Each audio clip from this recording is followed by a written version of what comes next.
Anderson Cooper shit cracks me up. They weren't allowed to drink this year. What a shame. They weren't allowed to drink this year on camera in front of everybody. What a shame. I hope everyone had a good Christmas. I hope everyone had a good New Year. Hope you guys spent it with people that you can bear and that you love. Let me just jump into the chat real quick. We're just going to goof around for the first couple minutes here. I want to catch up with you guys. I had a strike on YouTube, which isn't all that surprising. I've been doing pretty good, but I did have a strike, so unfortunately I wasn't able to do a comfy holiday stream. I guess I could have on the alt platforms, but I don't know. I wanted to reach more people with that, so I figured I'd just take a hiatus until the after New Year. I've got some interesting things to cover here today, though. Pretty important. We're going to try and keep this brief. What's up, Jack? How are you, Joe? What's up, Dan? How you doing, buddy?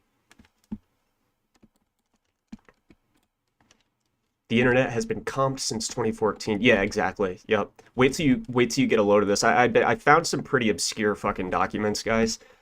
None that I've seen discussed. We're going to be covering those today. We're going to be covering especially how DARPA is actually spearheading the brand new type of internet. If you thought content moderation is bad right now, wait till you hear about DARPA's Civil Sanctuary program, using exotic new technology to aid in humanitarian assistance without the humanitarian aid workers having to fall victim to things like disinformation, right? Because disinformation kind of holds up the process. It negatively impacts the ability for humanitarian aid to be rolled out. But remember, guys, we're in a climate of perpetual threats, right? Existential threats, threats that are ever present, ever encompassing, ever enveloping, right? These aren't just, like I said, threats from sovereign nation states. These are existential planetary emergencies, pandemic, food shortages, climate change, all right? So in other words, when DARPA says that they're going to roll out this civil sanctuary program to revolutionize content moderation under the guise of humanitarian assistance and streamlining humanitarian assistance, what they really mean is it's going to be all-encompassing, the changes that they talk about, right? And we're also going to be talking about what Brzezinski called the Third American Revolution. I treated myself to some new books for the holidays.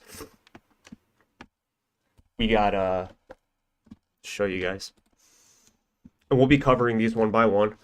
First one I picked up was The Manipulated Mind by Denise Wynn. The Manipulated Mind: Brainwashing, Conditioning, and Indoctrination. So the first half of this book, or at least the first quarter, focuses heavily on the soldiers that came back after being captured, the POWs, and how they were completely willing to throw away any sense of American pride. They were anti-American. And psychiatrists, scientists, psychologists were called it. How can such a thing be possible? Are the commies using some new revolutionary technique to conduct brainwashing? Far more effective brainwashing than the Americans ever had. What's the deal? How can you get American soldiers so ready to sign up and die for their country? How could they be returned to us with an anti-American mindset, one willing to say on national television that we engage in bacteriological, biological warfare? And it goes deep into the idea of this isn't a new technique that the commies used. It's just Pavlovian conditioning mixed with fear, mixed with anxiety, and the promise of reward and rebirth. Interestingly, in this, Dr. William Sargent is brought up. Dr. William Sargent is one of the he's a British psychiatrist, and he believes that all of that was basically just a form of sudden conversion syndrome and is explainable by already existing frameworks that we're well aware of. It's just that they became, the enemy became proficient at it. But remember, guys, Dr. William Sargent is theorized to be directly involved with the early MK Ultra programs through St. Thomas Hospital, I think it was. Now, we don't have any proof as far as I know. Yeah, in recent years, writer Gordon Thomas has suggested that Sargent's experiments with deep sleep treatment were part of British involvement with the CIA MK Ultra program into mind control. Now, Donald Cameron, Ewan Cameron, was experimenting along similar lines in Canada. We know he was connected to MK Ultra directly. But Ewan Cameron often sought William Sargent's advice, and on one occasion, Sargent sent Cameron a note saying, quote, "Whatever you manage in this field, remember, I thought of it first." So, very interesting book. We're gonna labor through this eventually. I'm not quite finished with it, but The Manipulated Mind, Denise Wynn. I also picked up, of course, because I didn't have a physical copy, The Ultimate Evil by Maury Terry, The Search for the Sons of Sam. Gets into the process church, the idea of satanic cults operating behind the scenes of the David Berkowitz Son of Sam murders. I did get it is the new cover, right? I didn't get like the first edition or whatever. I'm not too picky on that type of stuff. Obviously, I try and go for the first edition as much as I can, but really what I needed was just the book itself. And I didn't know this, but I think he released one, like another version of this in like 1999. So obviously, I read the audiobook. This is a massive book, though. It's about 500 pages, but extremely. It's not your average serial killer book. It bleeds in heavily to the study and the topics that we cover here. And what else did I get? Oh yeah, I ended up buying because you never know if these are going to disappear. You know what I mean? UNESCO, Its Purpose and Philosophy. We've covered that. Julian Huxley got the physical copy. The idea is I just want the physical copy here. It's easier. I found that like with age, I'm unable to really study through reading through my tablet like I used to be able to. You know what I mean? I mean, I can still do that. It's just I don't know. It's a little bit more difficult. But that's good. But today I talked about the Third American Revolution. You might be saying, "Memory hold, I've never heard of such a thing. What in the hell is the Third American Revolution?" Don't worry. Don't worry. It's okay. It's okay. You're here now. You're here now, and I'll tell you all about it. We've talked about Zbigniew Brzezinski's Between Two Ages, honestly, one of the better books that I've read in all of this. I mean, usually these are boring as fuck, and don't get me wrong, some of these are quite boring. It's kind of interesting. Look, there's no cover or anything. It's just how it came. But Between Two Ages, America's Role in the Technotronic Era. If you want to listen to my presentation on this, it's up on Rockfin right now. I believe it's also up on BitChute. But I didn't cover the Third American Revolution. Guys, what you're about to read, or what I'm about to summarize to you from this book today, is the most prophetic, accurate. This was written in 1970, and Brzezinski gets it right. And why is Brzezinski important? Why is he important? National Security Advisor of Jimmy Carter, so he's in the know. He's held a key power position for a very long time. But more than that,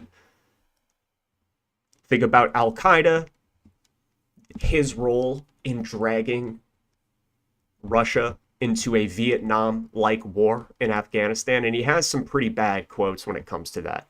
What's the big deal about a few Muslims getting worked up if it means reorganization of the Soviet Union and Russia? What's a few Muslims getting worked up have to do? What's the big deal about getting a few Muslims worked up if it means we get what we want when it comes to combating communism in the Soviet Union? And remember, when he says, what's the big deal about getting a couple Muslims worked up, that's people getting shot, killed, blown up, etc. So it's a good idea to pay attention to what these guys have to say. But there's a segment in this book called The Third American Revolution, and that is precisely what we're going through here right now, in the present, right? We've spoken about Club of Rome's, the first global revolution, okay? Open Conspiracy, H.G. Wells talks about the same thing, a global revolution of thought. Notice all of these hints, these continuous mentions of revolution, global revolution, right? Huxley calls it the final revolution, the ultimate revolution. H.G. Wells says we need an open conspiracy that prompts a global revolution in thought. Club of Rome essentially says the same thing. We need a first global revolution. We can't have these if we're going to try and save humanity and the world, we can't have these be American revolutions, right? Or French revolutions or Canadian revolutions. We need this to be a global process. I do appreciate you all hanging out with me today. Once again, I really hope you had a great Christmas and a great New Year's. I'll If I don't go over my time, I'll I'll jump in the chat with you guys. Before we really get going, though, if you don't mind, Linktree. Follow the Linktree. All the links are in the description, guys. That's all my links in one spot. Best place to follow me is Rockfin and BitChute. Of course, we are still doing pretty well here on YouTube. But for those that are exclusively watching me on YouTube, please keep in mind that that is only about 20-25% of my content. There's a lot more that I have available on the alternative platforms, so do consider following me there. If you want to keep up to date with general channel updates, things like that, you can follow the account that, how do I word this? You can follow the account on Twitter that's totally not mine. That's Memory Hold News. Someone created a Twitter account to keep up to date with when I'm putting videos out, things like that, as well as Instagram. Instagram is Covert Memory Hold. I do appreciate you guys. Let's dive into Civil Sanctuary. How is DARPA paving the way for a new Orwellian dystopian form of the internet? Well, I'll tell you how. It's through the Civil Sanctuary program. Now, the general idea behind Civil Sanctuary is not going to necessarily be a new idea. However, they lay the specific framework down for you that tells you precisely how they're going to do it. And what I want you to keep in mind as I'm about to read this to you is my video, The Infodemic, okay? If you haven't seen that one, go back in time on BitChute. It might be on YouTube too. The Infodemic, the idea of information being pollution, or misinformation and disinformation being pollution to the information environment. With COVID, we've established that information can be directly harmful to a person's health, the public's health, right? Think of COVID was the springboard for that, right? With anti-vaccine rhetoric being directly responsible for the deaths of thousands of people, through anti-vaccine propaganda. You convince someone not to get the vaccine and they die. That is because this information is a direct threat to public health, according to these people, right? And we need to clamp down on that. So it's within that context, the idea of this new digital environment being treated in the same way we attack pollution and emissions, okay? Just as we are building a world that is more sustainable, so too are we building a more sustainable, healthy, online digital information environment. All right, so guys, if you would, please like this video, hit the thumbs up for me. I'd really appreciate that. Let's navigate over. Whoops. Let's navigate over to this. So I just wanted to see, it's a good idea to check in with DARPA every once in a while. This is on their website, okay? And maybe someone's covered it in the past, but I've never heard anyone that I watch discuss this, and it's relatively new. So if you go to darpa.mil, military, right, go to the programs section, you could see the current things that they're working on. Physiological monitoring systems, sensor technology, things like that. The new cutting edge technology they're working on. It's a good idea to keep up to date with that. Civil Sanctuary is the new one. So listen to this very carefully. This is written by Dr. William Corvey. Pull that up in a moment. Social media platforms have the potential to be a great democratizing force, allowing individuals to participate in the free and productive sharing of ideas at a scale never before encountered in human history. Let me just do an audio check. Okay, yeah, we're good. I just got to make sure. So, of course, obviously, the basic observation that, individuals all over the world have never been more connected than they are now, and we can all participate in the free and productive sharing of ideas at a scale never before encountered in human history. This is correct. During emergency situations, so this is what I'm talking about, emergency situations. It's not going to be only for emergency situations. Maybe it starts that way, but it's not going to stay that way, okay? During emergency situations and times of turmoil, these platforms can provide a crucial forum for discussing time-sensitive, potentially life-saving information. During Department of Defense humanitarian assistance and disaster response ops, relief efforts would benefit from a stable and constructive information environment that naturally facilitates informative dialogue. However, rather than aiding users in finding common ground, online social environments worldwide often fall prey to disinformation, bullying, and malicious rhetoric, which may be perpetuated through broader social dynamics linked to toxic and uncritical group conformity. Any idea who they're like referring to here? You know what I'm saying? So what they're trying to say is in a disaster situation, think COVID, the public communication, the PR of the authoritative groups like the World Health Organization, the CDC, and our government need effective means to communicate with the public and to give us the accurate information, the most up-to-date, most accurate, most authoritative information that they can in an information environment, right? Social media, the internet, in an information environment that often, as they say, falls prey to disinformation, bullying, malicious rhetoric, right? And it's all linked to toxic and uncritical group conformity, right? So according to DARPA and according to all of the authoritative sources, we would be the group that has conformed to a toxic and non-critical thinking group because we are pushing things that are alternative to the mainstream, right? We did not fall for the jabbies, for the pokies. We didn't fall for the idea of COVID being the end of the world, right? So we conformed to that idea. And to them, this is bad, right? We negatively affect and prevent their ability to efficiently communicate steps the public can take to the public, right?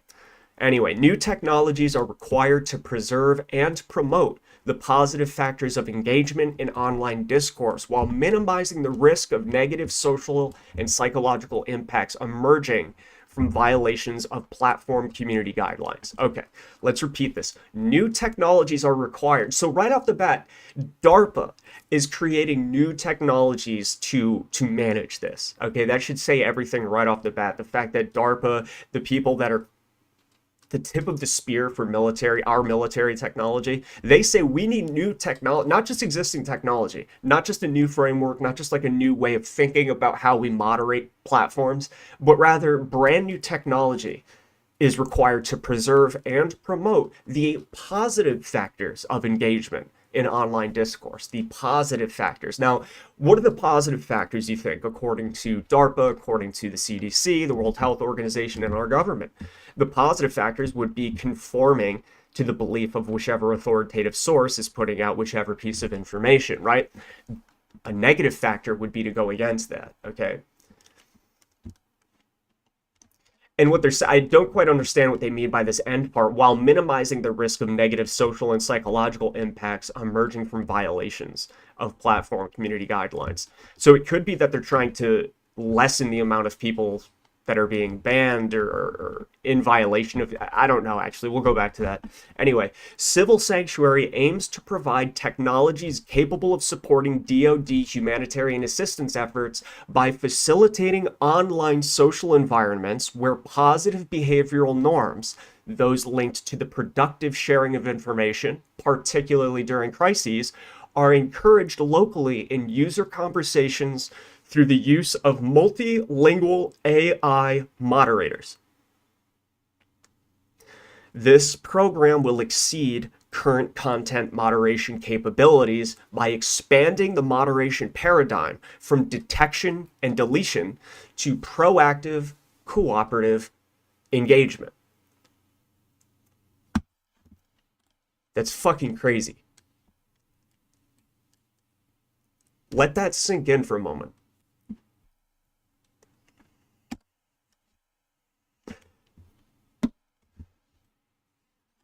Civil Sanctuary aims to provide technologies capable of supporting DoD humanitarian assistance efforts by facilitating online social environments where positive behavioral norms are encouraged locally in user conversations through the use of multilingual AI operators or moderators.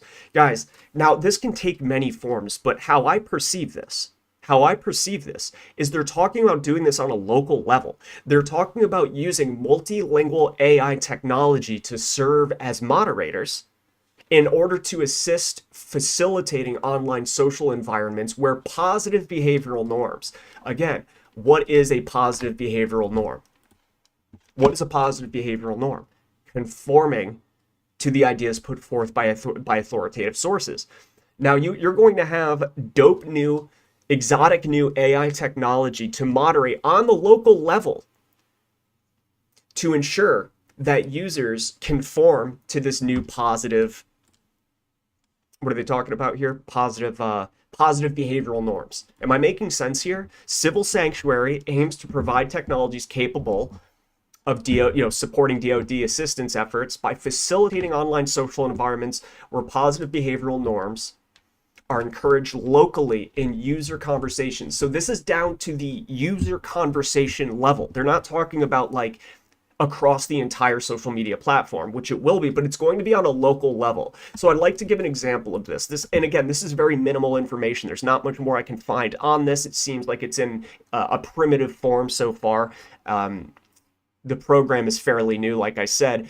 But if you use Instagram, I think they even implemented this on Twitter. For those of you on Instagram, have you ever went to go leave a comment? Perhaps you're in a heated argument with someone, a heated piece of political discourse on Instagram, and you go to tweet that, or you go to respond on Instagram. I forget the error message they say, but for tweets, it gives, before you hit send, you hit tweet, and then the prompt comes up saying, are you sure you want to tweet this? Most users don't talk this way. And it gets you thinking like, oh shit, if I send this, it still allows you to send the tweet, but it prompts you first, like, are you sure you want to send this? Most users don't talk this way. Or what I've also noticed is on Instagram, if I'm writing a particularly spicy comment, nothing in violation of the rules, but, a little spicy, a little, it'll prompt you, a little box will pop up above your text box saying, remember the community guidelines and keep the comment sections a civil place to communicate. And then you go to hit send, and like Twitter, after you get that first prompt, like Twitter, a box will pop up saying, I forget the exact message. We've detected that this is an abnormal way of communication. Are you sure you want to respond this way? And you can still click yes. But I've gotten to the point where every time that pops up for me, I actually erase the tweet and I, reword it, because I don't want to get flagged or banned or whatever. I'm trying to really take that seriously nowadays, given how they've got a stranglehold digitally on us, right? So that, in a way, would be, what did they say? AI, something automated, reinforcing positive behavioral norms. So they can still let you tweet or leave that comment on Instagram, but just a little reminder, we're going to give you a prompt that says, are you sure you want to tweet this? We like to keep the comment section on Instagram a civil place, right? Oh, right, like civil sanctuary. Online, the internet being a giant safe space, essentially. So for those of you on Twitter or Instagram, perhaps you can explain it better than me. Leave it in the comments if you know what I'm talking about. All right, so we see now that they're looking for reinforcing positive behavioral norms guided by multilingual AI locally within user conversations. This program will exceed current content moderation capabilities by expanding the moderation paradigm from detection and deletion to proactive cooperative engagement. Right. Because they didn't ban me on Instagram when they say, hey, are you sure you want to send this? And me erasing my original message and rewording it to be a little less spicy, that's called cooperative engagement. Because they've given me that prompt, it freaks me out into thinking, oh shit, I really don't want to get banned, right? And it's not that important of a comment anyway. Let me erase that and instead put in its place something a little less spicy, a little less controversial. That is AI automated content moderation to reinforce positive political norms and cooperative engagement. Extending current research in computational dialogue and cognitive modeling. Artificial agents created under this program will learn best practices for online mediation by observing human experts and then employing these skills to interactively guide user groups to adhere to community guidelines. So we are being digitally corralled into this pen of that is called community guidelines, right? This machine, artificial agents, they say, artificial agents created under this program will learn best practices for online mediation by observing human experts and then employing those skills to interactively guide user groups to adhere to community guidelines. So remember, in my technocracy video, Elon's takeover, the road to technocracy, what did we talk about? The advent of a scientifically managed society run by experts. COVID checks the box for all of this. That primed us to disregard anything that anyone that's not an expert, to disregard anything they have to say because they're not an expert, okay? That's the world we're moving into. In a scientific society, we're not all scientists, right? We're not all engineers. We're not all techno wizards. So we have to rely on those experts in order to formulate our thinking, our belief systems, and as well as our behavior. So if you thought current content moderation was too tight or just overall negative, well, rest assured, DARPA says that this program will exceed current content moderation capabilities. In fairness, they are saying that it's exceeding current content moderation capabilities by essentially not relying on just detection and deletion, aka you broke the rules, delete the tweet, lock you out of your account until you delete the tweet, ban the user. And that sounds great, right? But cooperative engagement, you're being guided by artificial agents to move away from no thoughts, wrong think, into this civil sanctuary, right? So I don't know what's worse. Invisible AI agents guiding you unknowingly into positive behavioral norms that they wish to reinforce, or just straight up being banned. I don't know.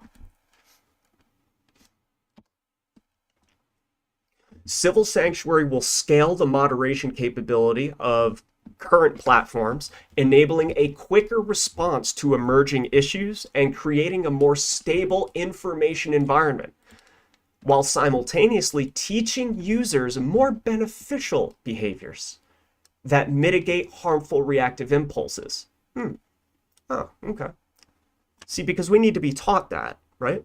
We need to be taught how to behave properly online in order to create this civil sanctuary. We're not going to just detect the violative tweet and delete it. DARPA wants to restore proper behavior within you, to teach you how to behave properly. And they will incentivize this. And again, Pavlovian conditioning, the idea of operant conditioning, the idea that negative reinforcement is less constructive, less beneficial than positive reinforcement for a positive act.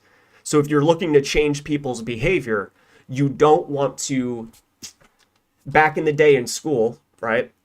Way back in the day, you would get an answer wrong and you might get slapped with a stick or a ruler, right? You might be talking to your friend and the teacher whacks you with the ruler, right? The old days. That's negative reinforcement to evoke behavioral changes, right? So you slap the student with the ruler because they're talking, and then the student doesn't want to get hit with the ruler anymore. Therefore, they no longer speak to their friends during class. It's effective, but not nearly as effective as giving, say, candy to all the kids that stayed quiet during class, but not to the kids that talked during class. That is more effective. So that's exactly what we're looking at here. They straight up said we're moving away from the current moderation paradigm, which is detection and deletion. That's negative reinforcement. That's being slapped with the ruler.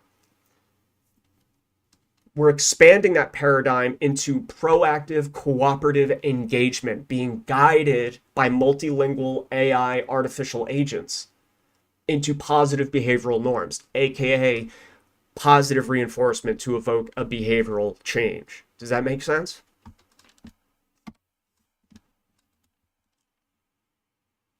Gets even crazier, guys. So let's just repeat that last sentence and continue. I stopped it halfway through. Civil Sanctuary will scale the moderation capability of current platforms, enabling a quicker response to emerging issues and creating a more stable information environment, while simultaneously teaching users more beneficial behaviors that mitigate harmful reactive impulses, including mitigating the uncritical acceptance and amplification of destructive ideas as a means to assert group conformity.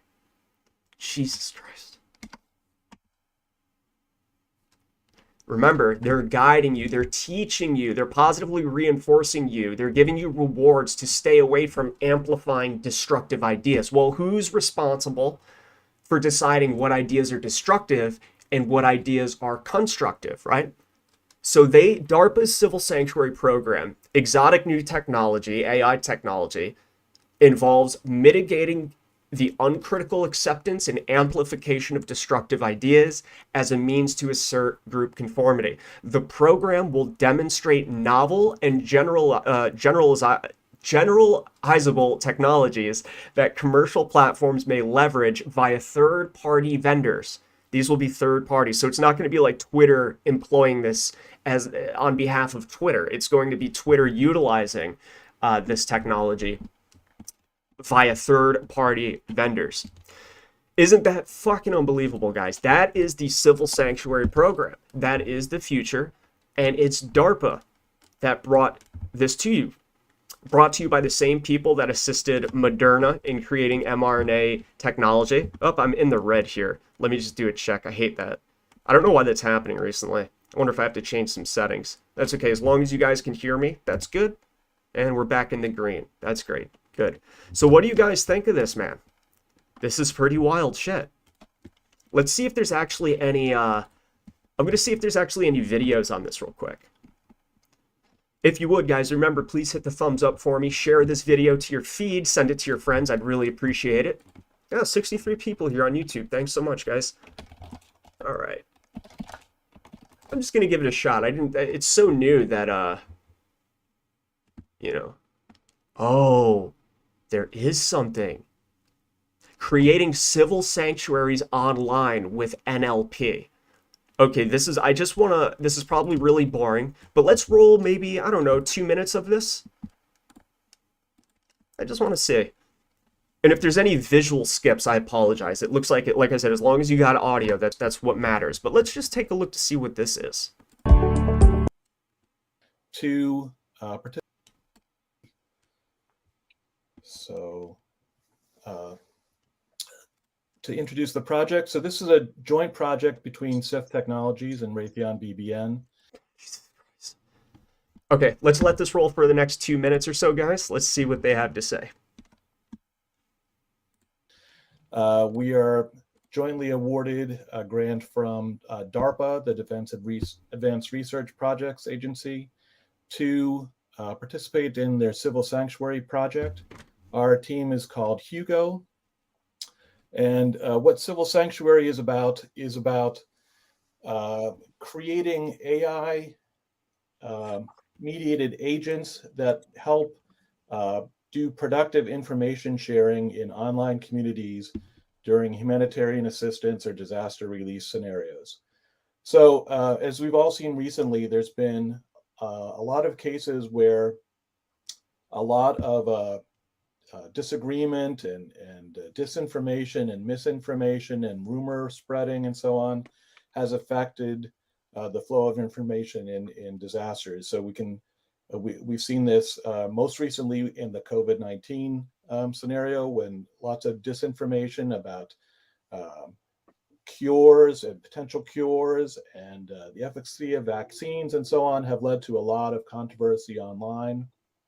Sometimes that's productive discussion, and sometimes it has the effect of bullying and shutting down conversation and spreading disinformation and so on. And we've also seen that in more traditional sorts of disaster relief scenarios, when there's an evacuation due to a fire or a flood or something like that. People are trying to convey information online, and some people, out of good intentions, are spreading rumors or disinformation, and other people with malicious intent are spreading incorrect information or introducing irrelevant elements into a discussion. And so it's to everyone's benefit that we figure out ways in which this information sharing among people affected can be done better. And one way that potentially we could address this problem is by using AI agents. And that's Unbelievable. And you know what this reminds me of, guys, is you can see that there's a major push towards this. The World Economic Forum in the past couple of years have discussed creating artificial intelligence that helps moderate various platforms. And remember, we covered this on this channel here. They discussed that right now the biggest challenge for AI, the biggest obstacle standing in their way of rolling this out successfully, is understanding the nuance of conversation. Can we teach and train these machines to understand the difference between satire, parody, and jokes from something real, right? That's the major issue. And the World Economic Forum said itself that if we don't get that correct, if we aren't able to teach these machines to recognize nuance and differentiate between jokes and something serious, it's going to result in the restriction of various freedoms. So let's see. I'm just trying to pull this up on the fly. We're doing this live, ladies and gentlemen. Here we have a Forbes article from 2022, The Growing Role of AI in Content Moderation. Social media is experiencing significant growth each year. According to the findings, I don't give a shit. This has resulted in a huge surge of user-generated content as a new way of publishing information. Yep. The challenges of content moderation. The ongoing increase in user-generated content makes it difficult for human moderators to deal with big volumes of info. The challenge to manually check for online content becomes, even more immense. And, that is likely true, right? But how can AI help with content moderation? AI can help optimize the content moderation process. For example, AI-powered systems can automatically analyze and classify potentially harmful content, increasing the speed and effectiveness of the overall moderation procedure. So, in a way, handing content moderation responsibilities over to artificial intelligence and automation is once again willingly subjecting ourselves to the whim of a machine, right? Which is going to be increasingly the case as we move into this more scientifically managed society, which is when we get to this book we're going to cover here, that's precisely what he talks about, the fragmentation of the country and the world via technology. Despite that technology making us more interconnected than ever before, it's actually going to create separate, disparate realities, right? Where we're at the whim of automation technology, essentially. And once again, guys, what is potentially harmful content? In Civil Sanctuary, what are destructive ideas? Who is that up to? Let's do another minute of this. I'm kind of curious. So who these guys are is, I guess they shop these, DARPA shops these programs out to different teams that get the grant or whatever it is. They get selected by DARPA, and they're the ones that, code out this new software, this new program, and, the best of the best wins, essentially. And they're talking about using NLP, which I don't think is neuro-linguistic programming. It's something else. I actually have it written here. Here it is. So remember how I told you it's hard for a machine to tell the difference between jokes, satire, parody, and the real deal, right? How can you tell whether this guy is joking or if he's really pushing destructive, harmful content? Well, that is where this comes in. Deep exploration and filtering of text, or the DEFT program. Automated deep natural language processing, NLP technology, may hold a solution for more efficiently processing text information and enabling understanding connections in text that might not be readily apparent to humans. DARPA created the Deep Exploration and Filtering of Text program to harness the power of NLP. Sophisticated artificial intelligence of this nature has the potential to enable defense analysts to efficiently investigate orders of magnitude more documents so they can discover implicitly expressed actionable information contained within them.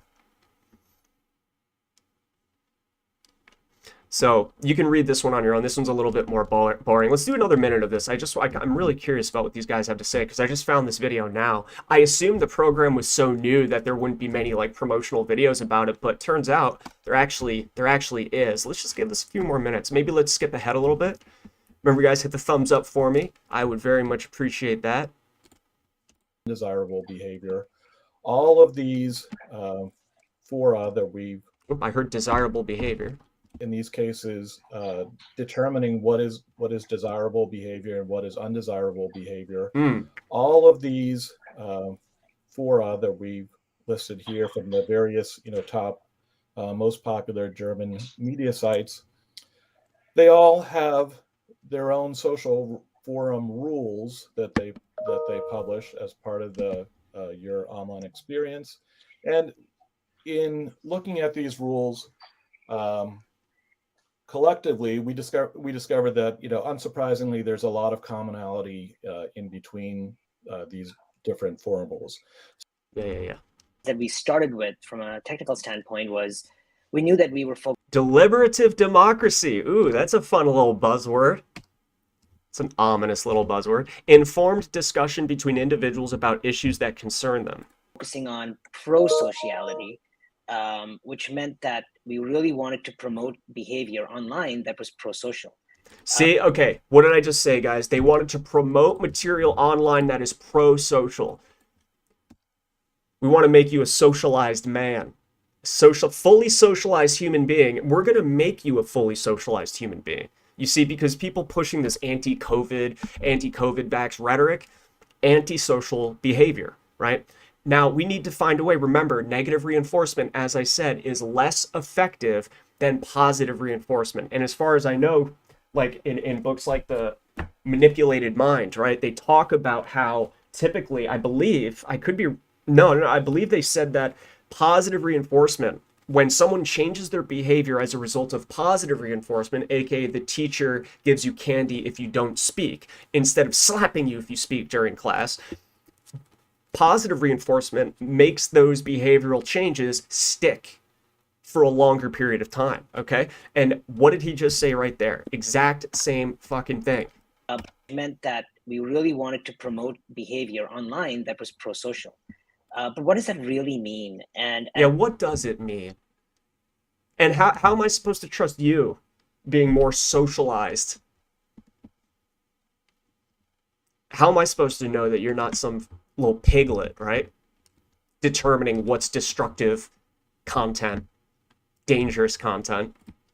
And it's not just a question of politeness. It's not just a question of being polite, or even a question of just reducing the level of toxicity in speech.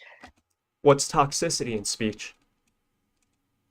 Like, I'm sorry, but you can get into heated arguments, and just because you're thin-skinned doesn't mean my heated response is toxic, right? It's more than that. We want to be able to encourage debate, and some debate requires sort of pushing on tough issues. Right. And so there's a delicate balance there as to what pro-sociality means here. Yeah, it's a delicate balance. And given what we've seen from these fucking people, do you think that delicate balance is going to be kept? Or if that delicate balance is struck and is kept, how long will it really be kept? With this technology, it's the equivalent of what we're doing here is essentially laying out guns on the wall, right? And just expecting these guns, this new exotic AI moderation paradigm, to not be used for evil, right? Most people won't use this for evil, but all it takes is if you build the framework, if you build it, it will be used for evil eventually.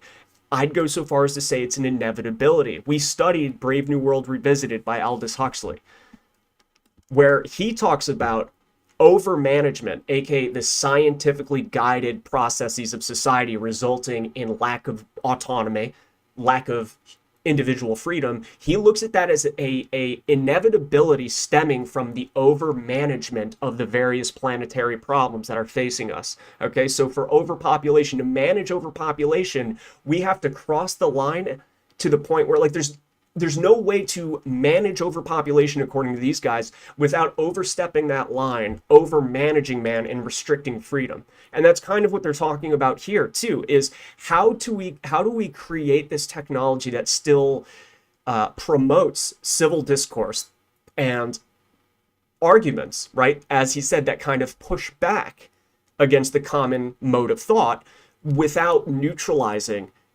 everyone's ability to do that, everyone's freedom to do that. And I'm sorry, I just don't have a very positive outlook on them actually being able to do that.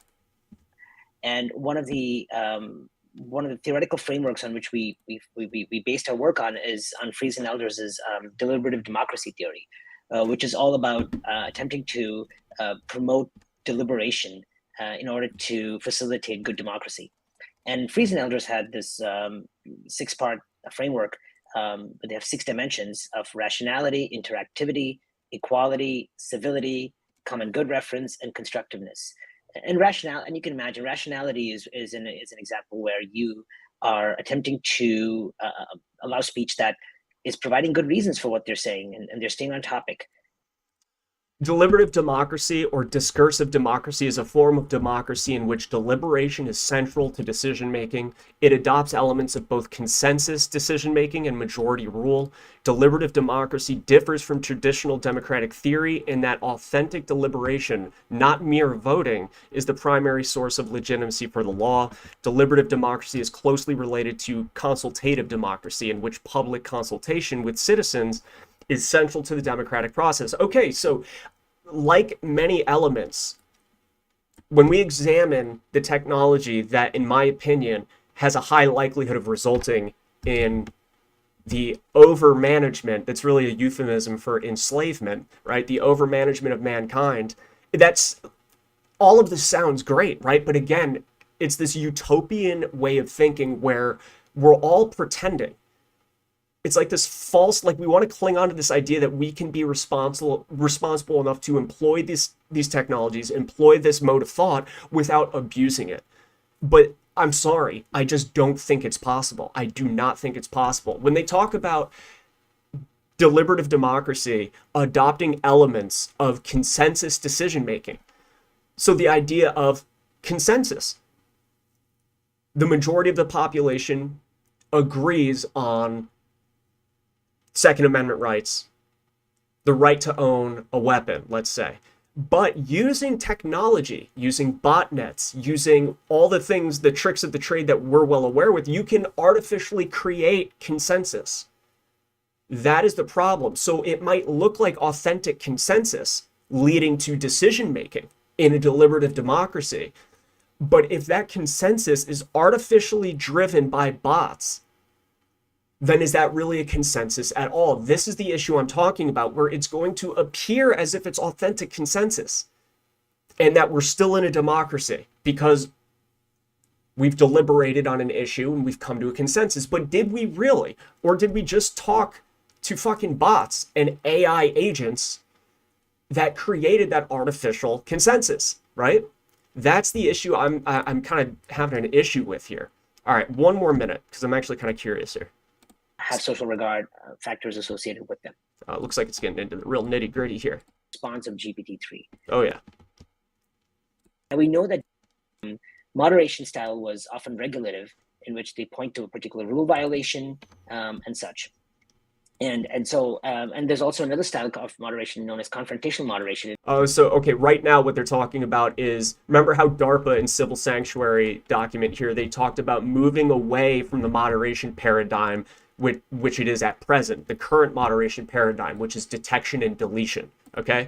And how they want to move to proactive, cooperative engagement, using AI agents, guiding the user on a local level into positive behavioral norms, right? Employ these skills to interactively guide user groups to adhere to community guidelines. That's what they're talking about here.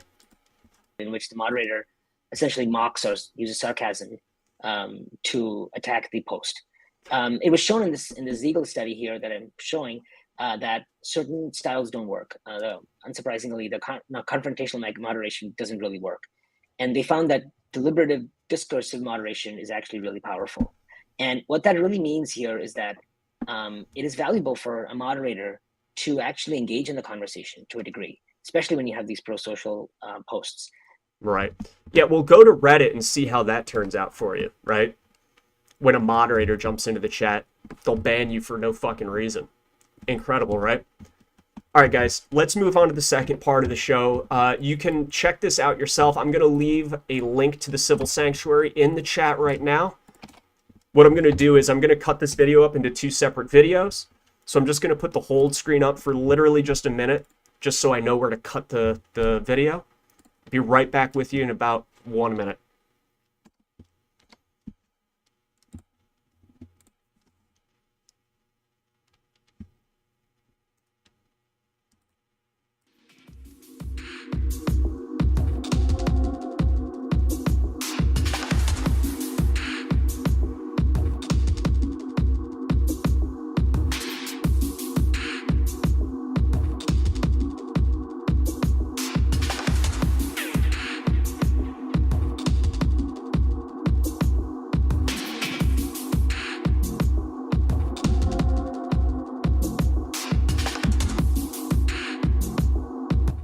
All right. Sorry, I got to do that. It's easier to find when I go to cut this up. Looks like my stream is kind of jumping from yellow to green to red again. I don't know why that is. Sorry about that. Hopefully it's not affecting you guys too much. So I want to talk to you about another segment of this book called The Third American Revolution by Zbigniew Brzezinski, former national security advisor to Jimmy Carter, paramount in the role of, as a matter of fact, I'll tell you who he is. Well, let's do it this way. I'll show you who he is.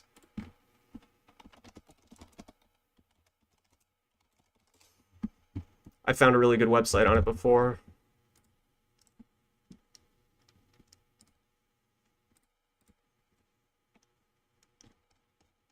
Almost. Oh, here it is. So this article here says Zbigniew Brzezinski, godfather of Al-Qaeda and the Taliban, dead at 89.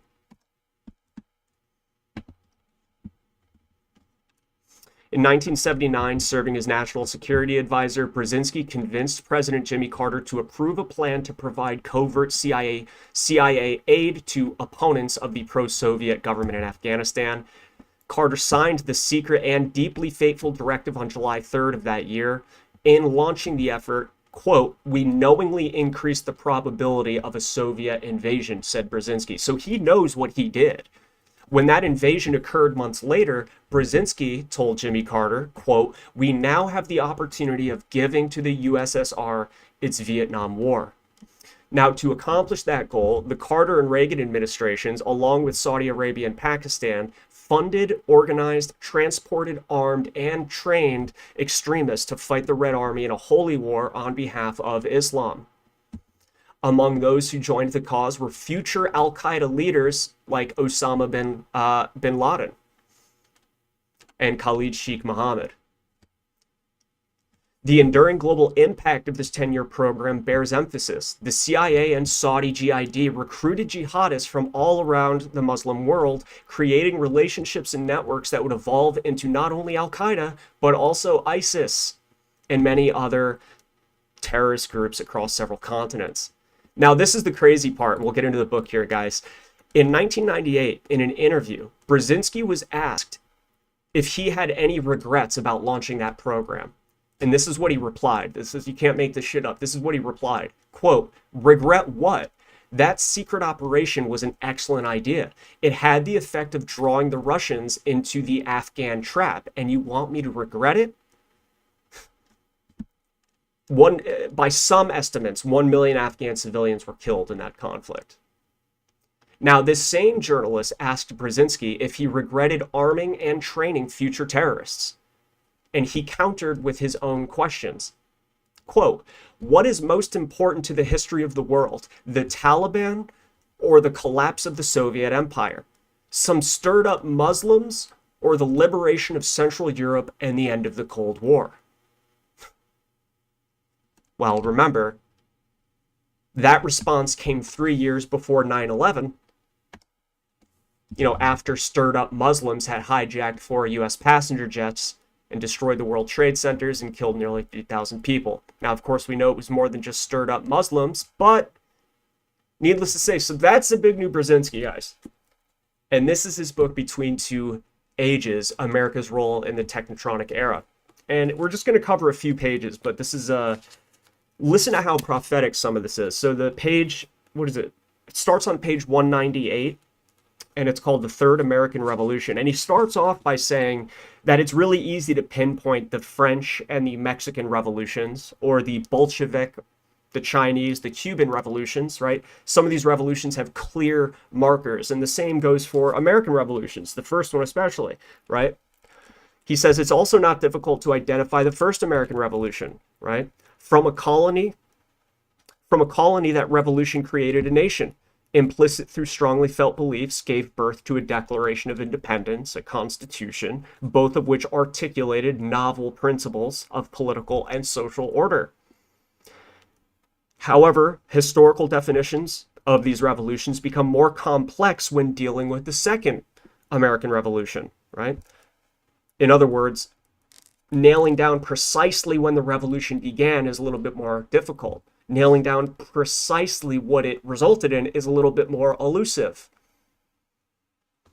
That revolution, the Second American Revolution, cannot be pinpointed with the same accuracy as the first, right? It is a fact that an essentially rural, partially aristocratic, and even slave-owning society with a limited representative political system was transformed into an urban industrial nation whose relative legal, political, social equality extended, at least in form, to almost 90% of its people. Thus, what he goes on to say is, it was a real revolution, and it just wasn't as contained in time as the first revolution. It was more elusive, it was more ethereal, right?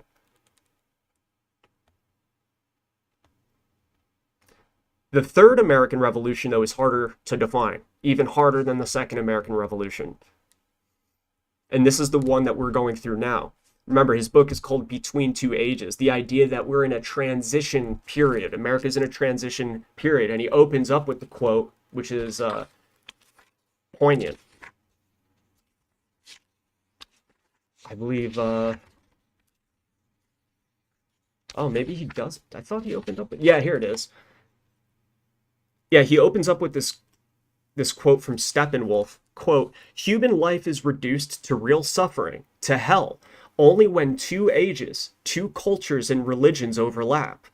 There are times when a whole generation is caught in this way between two ages, two modes of life, with the consequence that it loses all power to understand itself and has no standard, no security, no simple acquiescence." And that is the period of time that I believe we're in. And that is the period of time Zbigniew Brzezinski, when he wrote this in 1970, said that we were entering. And we are transitioning. What are we transitioning into? A post-industrial age into a technotronic age, one of technology, technocracy.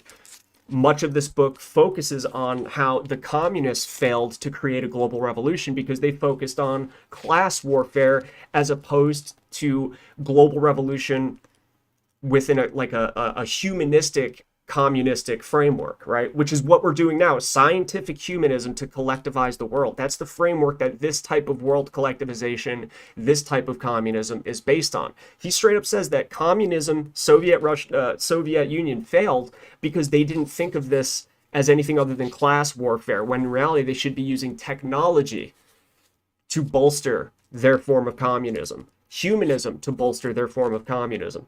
But anyway, let's go on to the Third American Revolution. The Third American Revolution is even harder to define because we're in the middle of it right now and we cannot be certain of its outcome. In one respect, however, it is easier to identify than the second, for its impact and its effect are more concentrated in time. And if you guys note, we've seen more changes in this transition in the past 6-7 years than we had even before that. Really, it started back in 2012. One of the viewers here in the comments said that the internet started significantly changing in 2014. So it was around that period of time, 2010 forward, that these that these massive changes became more obvious to spot because they're more concentrated in time. They happened quick, they happened fast, right? The third revolution began gathering momentum after World War II.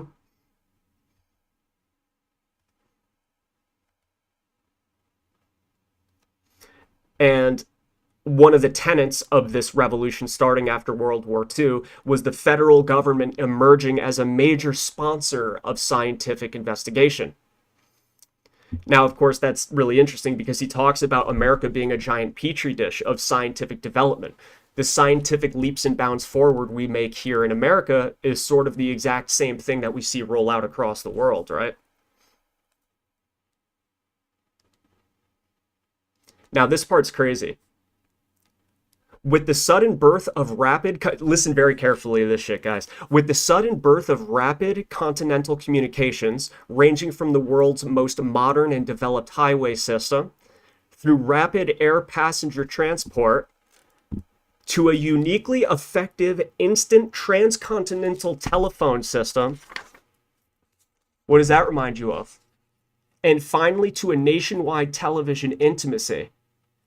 With the transformation in managerial techniques wrought by the appearance of computers and other electronic devices that conquer complexity, distance, and even the diffusion of authority, and with the fading of industry as the most important source of employment for most of Americans.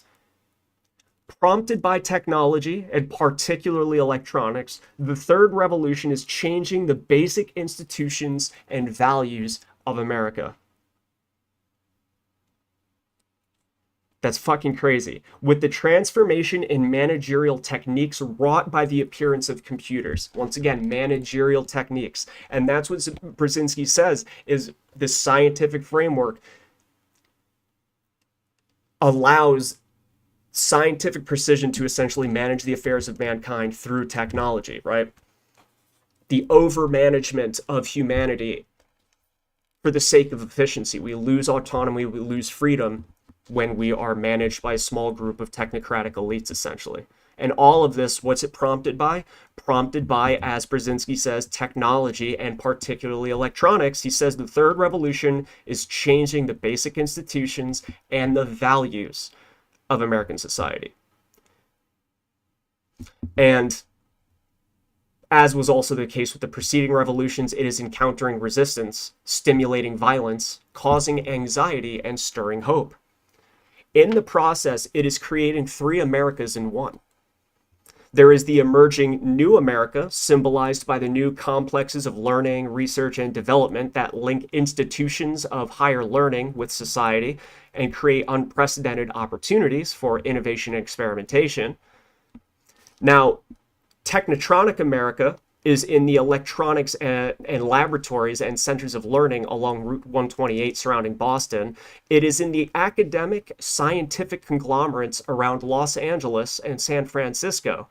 And it is in the new frontier industries that the Technotronic America is coming to be. Silicon Valley, this new value system, these new institutions of power, the new cultural values that we hold dear is coming from Los Angeles, Silicon Valley, and these tech areas, right?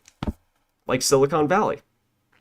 Interestingly, check this out. He says the suburban middle class will increasingly gravitate towards this America, the Technotronic America, though frequently resenting its scientism.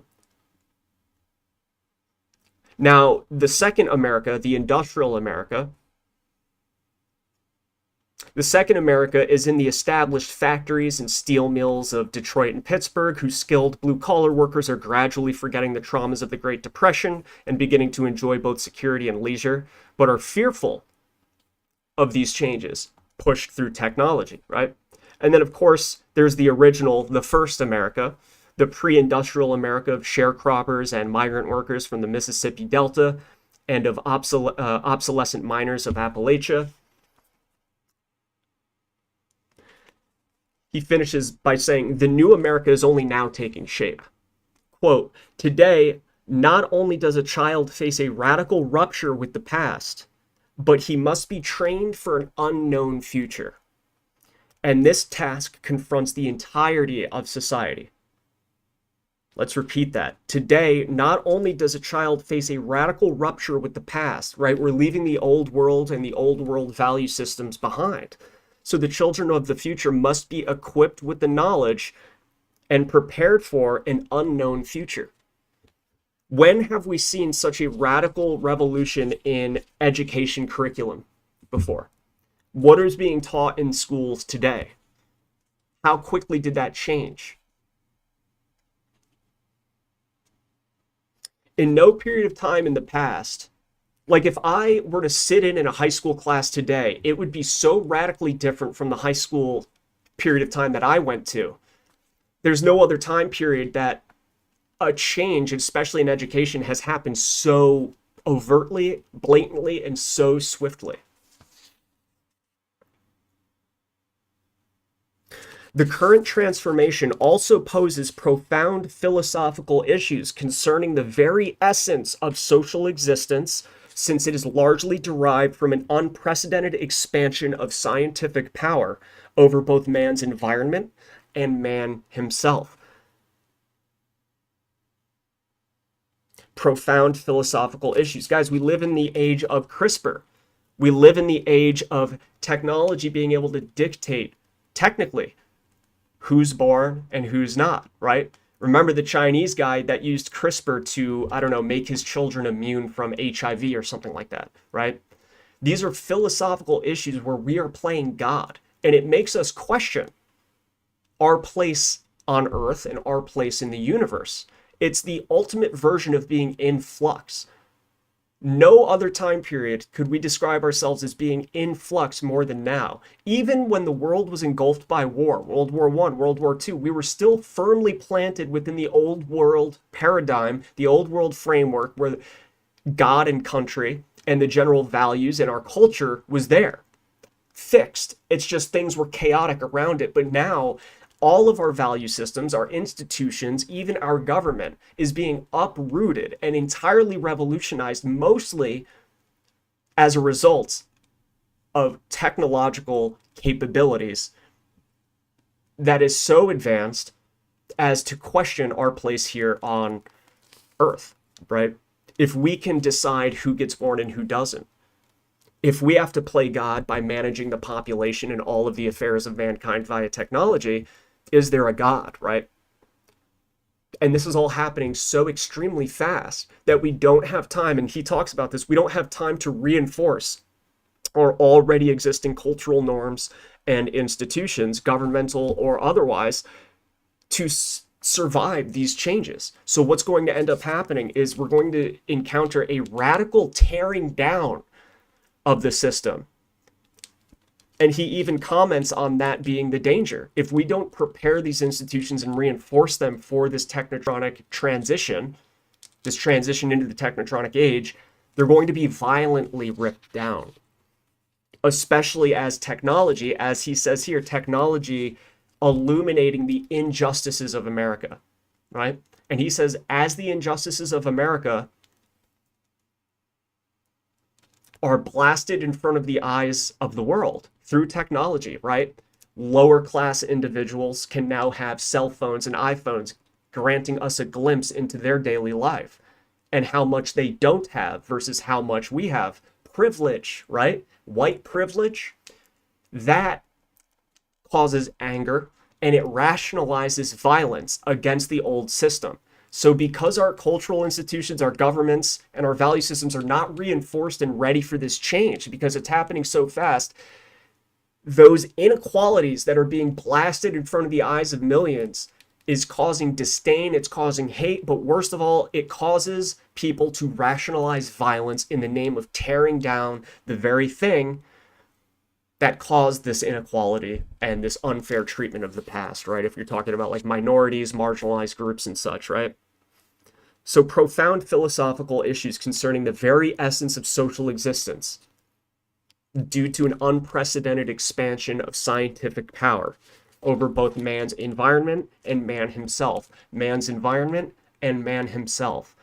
From the very first time ancient humans felt a raindrop hit their forehead, we waged a war on environment. We used the environment and we fashioned tools to prevent us from getting wet from the storms. We built shelter, right? Eventually, we developed agriculture. So we no longer had to be nomadic hunter-gatherers, right? We can now stay firmly in one place and grow our own food. Thus comes the advent of the fixed residence, right? Thus comes the advent of the population centers. Agricultural revolution causes a massive population boom. But that was still a sort of handicraft society back then, right? Where we didn't have machines to standardize the creation and production of tools, clothing, foodstuffs, right? So the agricultural revolution gave birth to that, but the industrial revolution is what standardized that, right? That's crazy. Profound philosophical issues concerning the very essence of social existence. And same thing with the abortion thing, the power to end a life before it becomes a life, or before it's born, right? We're playing God. So that's man versus nature, using the environment around us to build tools to help us survive. But now we've began waging a war on man himself. Complete control down to man's atoms, down to man's cells. The manipulation of our genes, of our DNA, the comprehensive sequencing of our genome, the eradication of unfavorable traits. Right now, those unfavorable traits are diseases, things that we would never want someone to be born with. The ability to eradicate the potential of having a child born mentally slow. These sound positive and beneficial, but once again, if we have the capability to do more than that, is it really going to stop there? Yeah, we're just going to make sure no kids can get AIDS anymore by tinkering with their genes before they're born. We're going to make sure there's no more Down syndrome kids, right? Because we can catch this ahead of time and ensure that, that the kid's anatomy isn't all messed up upon being born. That's great. But how long will it take? And my guess is not long. How long will it be before they say, well, HIV and AIDS is just as undesirable as antisocial behavior, such as anti-vaccine rhetoric, right? If we can map the genome, we can map the behavioral traits that people have and the genetic sequences and expressions that create this type of, whatever creates us, people like you and I, our genetic makeup.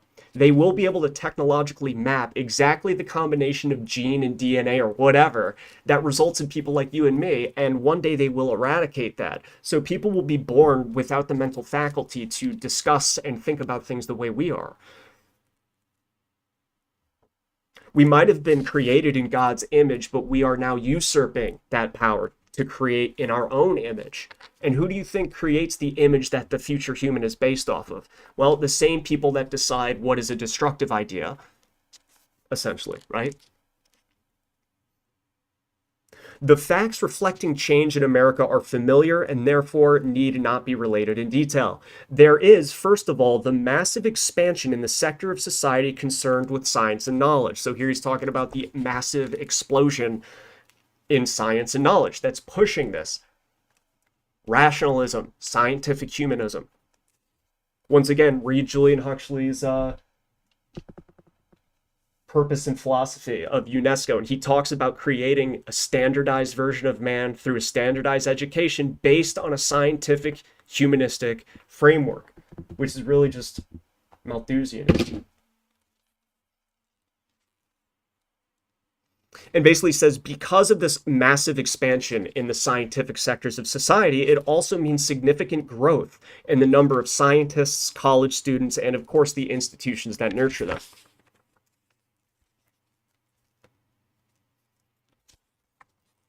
All right, this is where it gets a little wild, guys. Technology has created a new class, hitherto unknown in society. That new class is the engineer and the technician. In a way, it's the new aristocracy. Whereas the post-World War II aristocracy, the power hierarchy of the past, aligned carefully with the financial institutions, big banks, things like that. It'll still be like that. But the engineer, the technician, the techno-wizards, the ones that are in charge of the wand, the spell casting, the ones that truly have a hold over our perception of life through technology like social media and the internet, via determining what we can see and what we can't see, that is creating, in a way, a new aristocracy. And once again, what did we talk about in my last video? Elon's takeover path to technocracy. The founder of Technocracy Incorporated, Technocracy Inc., back in the 30s, said whoever created a society is bound to dominate it. Scientists and engineers created this society, and because of that, they're bound to dominating. Well, guess what? He's right, because that is precisely what's happening. And we discussed further the idea that technology, as it progresses to an exponential state, it outpaces democratic ideals and democratic regulations. Therefore, where technology used to have to rely on government for the first little bit, right? Government and democracy is now relying on technology. So the further along we are technologically, the more concentrated amounts of power, become concentrated in the technology world. So this is why we see the FBI scrambling to Twitter. Hey, can we get this info on this user? Hey, can we set up our own little roundtable group and embed ourselves within you? Who's really wearing the pants? Technology companies like Twitter or the FBI? Most people would say the FBI. Why would Twitter be any more powerful than the Department of Homeland Security? Are you crazy? Not true, because here we are seeing evidence that the Department of Homeland Security and Twitter essentially, and the FBI begging Twitter for user data. And it's up to Twitter whether they want to provide the FBI or not, with that information or not. So the power becomes increasingly concentrated among those that wield the technology, aka the formation of a new aristocracy, a new ruling class, moving away from the old post-World War II ruling class that was focused, coming out of primarily like banking and financial institutions, which of course the bankers will always kind of rule the game, so to speak, in my opinion, but this new twist on it, right? We're creating a new class of society through technology. Technology has created a new definition of rationality, a new mode of thought, which emphasizes functional relations and the quantitative, the big picture.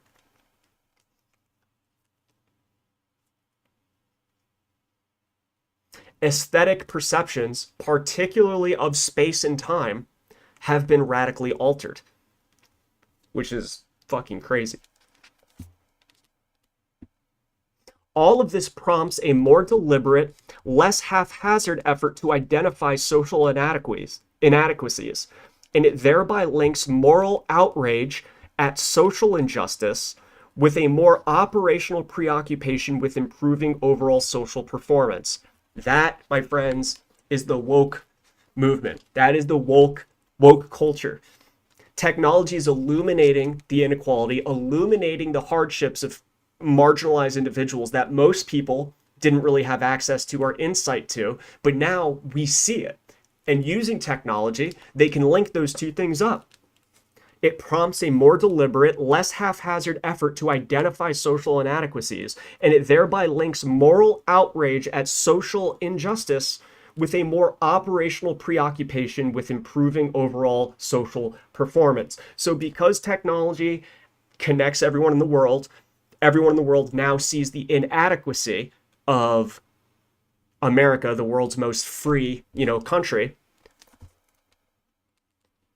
And because we see that, we begin to think up of a new way to rip down the old social functions and create a new version of it, right? Equity. Equity-based international system, which, by the way, do I have it up? We'll be looking at this document in a little bit. An international equity-based system. This is Club of Rome's new report, Growth Within Limits, through solidarity and equity. This document lays everything out.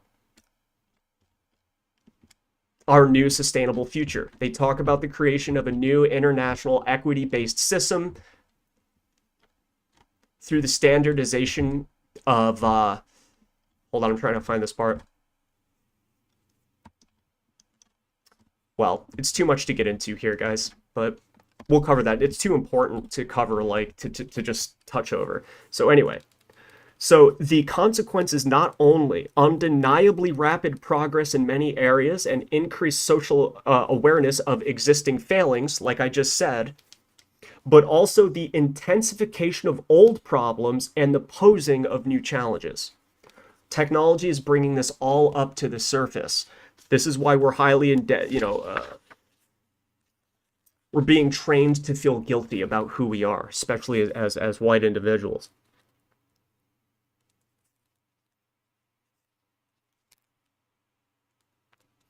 Culture and education have therefore ceased to be aristocratic privileges. They have increasingly become an option available to more and more Americans. There's one section in here, though, that's like wildly important. I mean, it's all important, but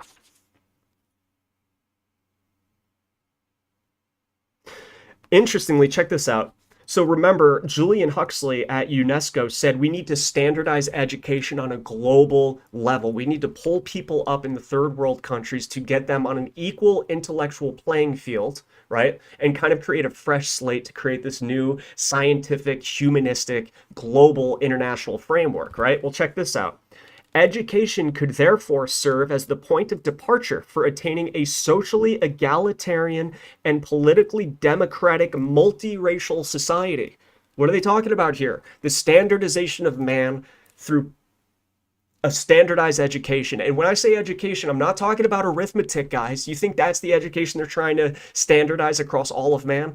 You think they're not teaching mathematics in the way that we know it in these countries, right? And it's also why the elites are highly focused in Africa right now. They haven't reached their carbon capacity yet. So they're trying to standardize the education system in a globally sustainable, environmentally sustainable way.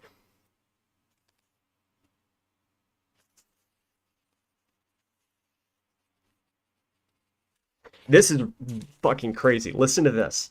Listen to this. Now, he goes on to say that basically we don't know for sure whether the integration of African American individuals formally that were never permitted into universities, that were never given the same opportunities as white people. He said, nor is it certain that the entrance of large numbers of African Americans into integrated universities will help to alleviate racial tensions. Right? So remember, just giving them what they ask for isn't enough to alleviate racial tensions, because guess what? Our previous shortcomings, our previous inadequacies in treating them the right way, these marginalized groups, still exist. Hence, according to him, this allows them to rationalize violence in order to tear that system down, even though they've been given the same opportunities now. There's no more segregation, right? People have never been more equal than today. We might still have some work to do, right? You just want to be good to everybody equally, right? But you have to say, like, as a marginalized minority, let's say, today is the best period of time to live in, right? As opposed to, say, 50 years ago, 150 years ago. Come on now, right? But Brzezinski is tapping into something here. We've always said that they don't want equality. They want revenge, right?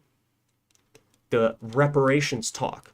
People that had nothing to do with slavery hundreds of years ago are expected to pay reparations in some form to pay for that inherent guilt that we all carry, right, as a society. But why wouldn't that alleviate racial tensions? All they want is equality. If we give everybody equality, why wouldn't that alleviate racial tensions? Well, he explains.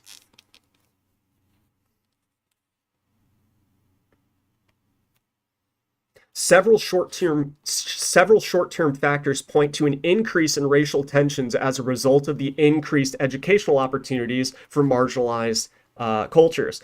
First of all, it is uncertain that African American graduates will in fact obtain the positions they will feel entitled to. So once again, they're allowed into college, but they still didn't get the job, aka they're being racist, right? Secondly, This is crazy. Secondly, this difficulty is likely to be magnified by the predisposition of some African Americans to insist on separate Black studies programs not subject to prevailing academic standards, like the SATs, which will inevitably produce, in growing numbers, the American equivalent of the frustrated and badly educated pseudo-intelligentsia of the global ghetto.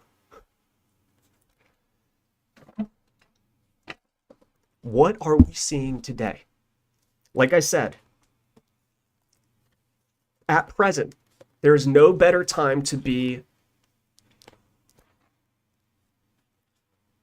a Black person, a Hispanic person, gay, straight, you name it, right? However, isn't it interesting that even though it's never been a better time to be any of those things other than the homogenous,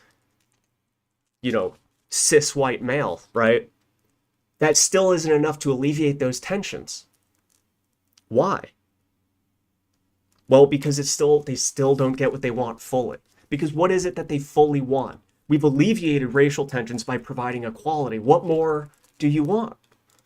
They want to tear the old system down and put in its place a new one, an international equity-based system that is sustainable. And what does he say here? There's going to be a predisposition on part of some marginalized groups that insist on separate Black studies programs that don't have the same academic standards, prevailing academic standards. Guys, the SAT programs, like minimizing the requirements, like lowering the minimal requirements to get into a academic program, a university program, based on race. Okay, so if you're a white person, you need to have X, Y, and Z SAT score, but if you are Hispanic or Black, that requirement bar is lowered, right? So in a way, they're getting into the same programs, but because the bar is lowered based on race, in some feeble attempt at saying, sorry, sir, sorry, we treated you so bad for all these years, sure, we'll make it easy for you to get in. California SAT systems. Well, what does that result in? In Brzezinski's words, not mine, it'll inevitably produce growing numbers of the frustrated and badly educated pseudo-intelligentsia of the global ghettos. So they're not asking for equality, right? How about safe spaces? Have you guys seen the places on campus where like white people aren't allowed? Have you seen Yale and Harvard where a lot of these I don't know, multiracial students are saying we want our own programs? In a way, going right back to segregation. So, like I said, they don't want equality. And that is 1970 is what he said in this book. In fucking 1970, we can expect separate Black studies programs. He called it, man. And what does that result in? Lowered educational requirements, right? Lowered educational requirements. The general average of human intelligence is down because out of guilt, we've lowered these requirements. Again, these people didn't have the opportunities as children to access good education, so therefore they're at a disadvantage, and because they're at a disadvantage, we must lower the bar for them to enter. But what does that result in? An overall lessening of the average human intelligence level.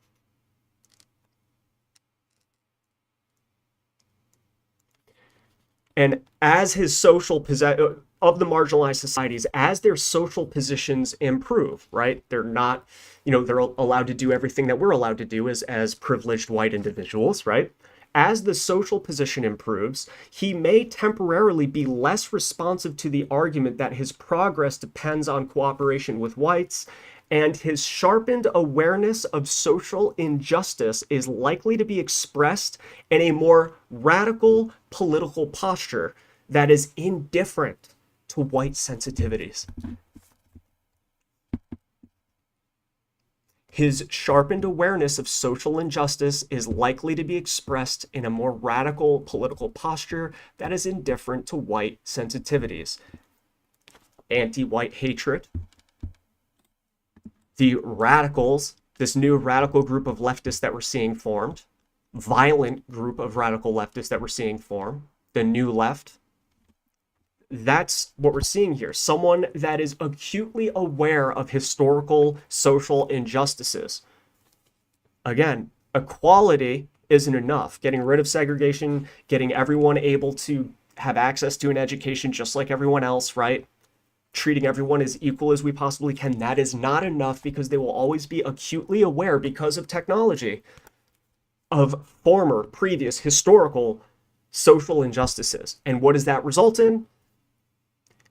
Well, that acute awareness of historical social injustice is likely to be expressed in a more radical political posture that is indifferent to white sensitivities, i.e., turns into the rationalization of violence so long as it's directed at the prevailing old world norms, which include whiteness, religion, and any other value system and ethics system that our country has been founded on and prevailed with forever, until recently, where we suddenly decided, because of technology, that they're no longer that good. We need to modernize that. Just like Julian Huxley says, we need to modernize what freedom means, right? The old definition of freedom is not good in the modern world. We need to change the definition of freedom, right? Again, uprooting every institution of the old society to make room for a new world order.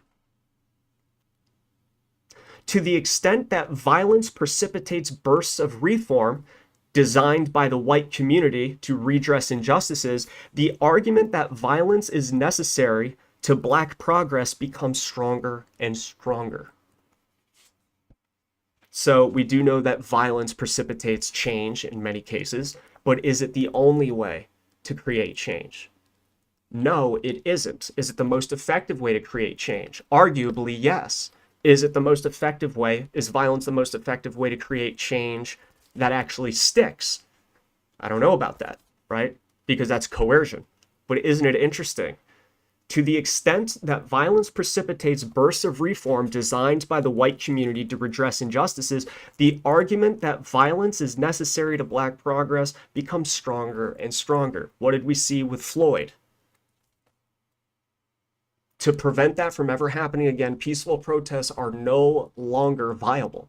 They're not listening to us. The changes aren't being made. We need to make ourselves known by force, through flames and fire. And thus we had cities burning all across the country for months on end during a global pandemic that seemingly vanished for those period of time, right? And here he says, it prompts both legally formalized massive repressions by society at large and rationalizations of violence by the more liberal and educated segments. So who are the ones more predisposed to violence? The uneducated masses or the educated ones? According to Brzezinski, he says it's the educated ones. Rationalizations of violence by the more liberal and educated segments of society. And this is why this rationalization of violence is happening, back to what I said before, where the reinforcement, we did not reinforce our cultural values, our ethics, and our formally existing institutions, whether they're governmental or social institutions or cultural institutions, and we didn't prepare them and reinforce them for this massive, swift, rapid change. So he goes back to that idea. He says the assimilation of any ethnically or racially distinctive group into the majority culture is possible only in a context of stable institutions and stable values expressed in orderly procedures. It is possible to maintain majority domination by violence or to reverse the power relations between races by violent revolution, but to create harmonious race relations, a society must be conditioned to accept change peacefully and to resolve social issues non-violently. But we lost our chance. We missed the boat because we did not spiritually fortify ourselves. We did not fortify our cultural and governmental institutions to prepare for these change. Thus, the educated segments of society, because now we all have access more than ever to education, they're the ones that realize nothing's being done. Violence is the only way to do it. And because violence is the only way to do it, they rationalize it. I wouldn't want to be violent if I didn't have to, but you leave me no choice. And it's all because of historical injustices. On behalf of whom? This guy. Which is why he said earlier, a posture of violence entirely indifferent to white sensitivities. Interestingly, we're going to finish up here, but interestingly, he also talks about the futility of government because of technology. Remember, and I've harped on and on about this, guys, the advent of the global planetary emergency, right? The idea that, the threats, the immediate threats facing us aren't coming from within our country. It's not coming from China or Russia, right? Although those threats, quote unquote, still exist, our threats are planetary, climate change, food shortages, pandemic. If we want to combat global threats, we need global cooperation. Global cooperation is global management, global control, and a global framework of rule and governance, okay, to combat that, which is why Klaus Schwab is always saying public-private partnerships, global cooperation, right? And in the first global revolution by the Club of Rome, they said politicians are too short-sighted. There's term limits, right? These politicians get voted in and they have to do good by their constituents. Well, doing good by your constituents might not be doing good for the planet as a whole, whether it be pandemic prevention or, assisting or benefiting the environment, right? So in other words, if you're dealing with that, a mixture of those variables, term limits, corruption, self-serving politicians, whatever, a revolving door of politicians, how can anything global get done? Because they believe that this isn't going to take a year, 2 years. This is something multi-generational. Just like their plans against us, they say the government can no longer be tasked with fixing these problems for us. So Brzezinski echoes the same idea that the Club of Rome does and that Aldous Huxley does in Brave New World Revisited, and H.G. Wells in Open Conspiracy and New World Order, right? He says, quote, "The government as an expression of the national will increasingly tends to be seen as unable to direct and coordinate national change effectively," right? Once more, the government as an expression of the national will increasingly tends to be seen as unable to direct and coordinate national change effectively. So what takes the place of politicians, politics, and government? Trans-governmental organizations, NGOs, think tanks, nonprofits. And he even talks about the breakup of the post-war elite. We're seeing the shuffling in of a new power system, a new group of individuals, technocrats, essentially. We're breaking apart the old world financial elite and replacing them with this new scientific, technocratic elite. This is a good one.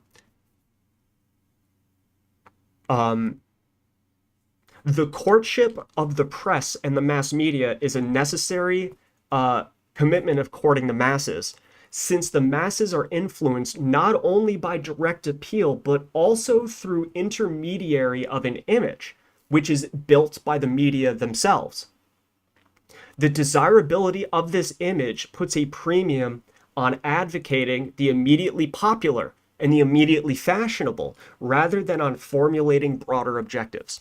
So what he's talking about there, in line with the idea of politicians and government being inadequate when it comes to solidifying national will and guiding change based on that national will, what the people want, he says that the masses are influenced by the images that the mass media creates, okay? However, the desirability of that image puts a premium on not the stuff that matters. It puts a premium on the immediately popular and the immediately fashionable. Think about the current trends. Think about your Kim Kardashians. Think about, oh my God, you won't believe what Kim said to Kanye yesterday. Click here for the full article. You won't believe the risque dress she wore to the Met Gala. Rather than formulating broader objectives, in other words. All right. So I just wanted to read that segment, guys. It gets, actually, wait, is there actually something more important here? The New Left. This is interesting. The result of everything I just told you, according to Brzezinski, the result of everything I just summarized, he says, is paradoxical. The result is paradoxical. The situation described stimulates a more intense public interest in politics while simultaneously increasing the sense of futility of politics. So everyone's an expert now, right? Everyone's an expert politician now with Twitter, with Instagram, with social media. But we're all hopeless. We're all interested in politics because we're all commenting on how hopeless the political situation is. Hence, tear it the fuck down using violence because we've rationalized violence, right? Due to historical injustices. If America's present transition to the technotronic age does not result in personally satisfying achievements, listen to this, the next phase could be one of sullen withdrawal from social and political involvement, a flight from social and political responsibility through inner retreat and outward conservatism. I think in that phrase, the word incel, the idea of, you've seen those articles, why are young men tapping out of society, right? Why are men and women having less sex than ever before? Well, because the present transition into the technotronic age is leaving us hopeful with a subconscious fear of the technology prompting those feelings of futility. The next phase could be one of sullen withdrawal from social and political involvement, as well as a flight from social and political responsibility. I don't bother voting because it's all rigged anyway, someone might say. Why should I work when the entire system is corrupt? I'm taxed out of the ass, right? Those types of thoughts. Does that sound familiar, guys? That book was written in freaking 1970. And if you want more of that book, go on to my Rockfin and go onto my BitChute. I believe it's in one of the EMA series. But I appreciate you all hanging out with me tonight. We will be covering this document in the future. I'm not entirely sure when. Growth within limits through solidarity and equity. Guys, when I say this is a wild fucking document, I am not kidding. Not kidding. This is on the Club of Rome's website, clubofrome.org. Growth within limits. Because remember, the Club of Rome created the limits to growth idea, which is like a Malthusian idea, that current growth rates of human population will outpace natural resources to sustain ourselves, right? Well, now they're talking about growth within limits. How do we continue growing, but within limits? I wonder what those limits might be. So anyway, guys, please, if you would, hit the thumbs up for me. It helps me a lot. Share this video. If you wish to support me, you can do so mostly by sharing. Just share the shit out of this video. All the links are in the description, guys. All the links are in the description. Hit the link tree. All of my links in one spot. I also included my documentaries in there so you guys don't have to go scrambling to hunt those down across all the platforms. If you wish to monetarily throw me a tip to support the show, you could do so. I've got the Cash App, I've got the Venmo, I've got the PayPal. Always helps the show, helps me get equipment for the stuff, keep me going. But most importantly, the most important currency really to the show is sharing this video and hitting the thummies for your boy. All right, guys, I will be back shortly with some new stuff. I might break this up into a couple different videos, and I'll also be uploading older clips that are still very relevant over on YouTube. So you're going to be seeing a few of those uploads probably starting this evening. All right, guys, thank you so much for hanging. I appreciate you. I'll see you next time.